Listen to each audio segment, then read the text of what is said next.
Are you weak with the listening section? The listening section is actually the most easy to score. Do you agree with me?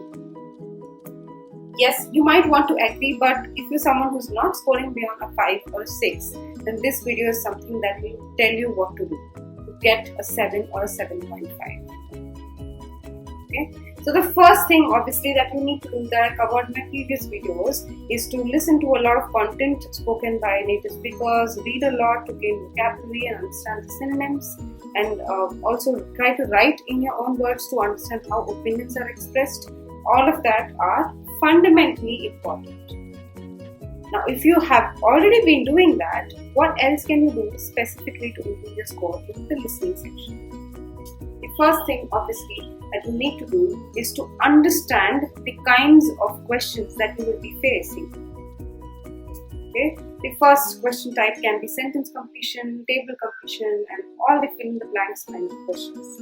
The next thing, obviously, would be map labeling, which is the most dreaded type of question. The next thing is maybe multiple choice, right? So, broad categories of questions. Try to understand each question type and try to read the question very, very carefully and understand it in your own words. Especially for a multiple choice or a list selection question where you'll be selecting 2-3 options from a list of options. Make sure you understand what the question demands out of you.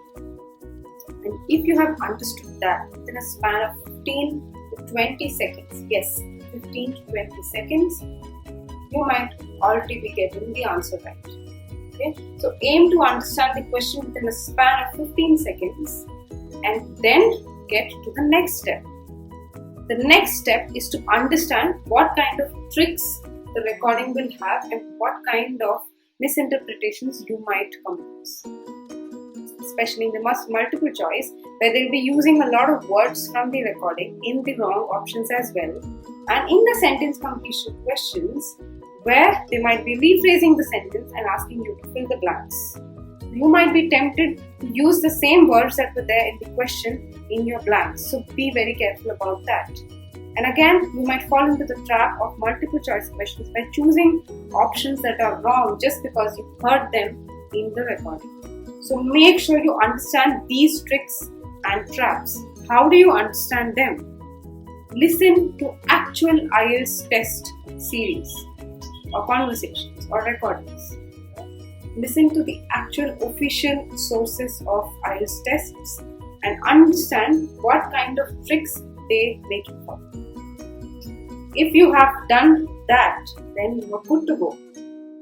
Okay? So next thing that you can be doing is to practice a lot, section wise, right? So practice section 1, get a 10 on 10 on section 1, aim for a 10 on 10 on question 1 and then move to section 2. Do that for the other sections as well. Now this might be taking a span of say 30 to 45 days already. So spend that much time in acing the listening section. Get to kind of scoring 10 on 10 in each section and then follow the mock practice. Take full marks to the extent that you're gaining a 35 and then try to correct yourself in the wrong answers.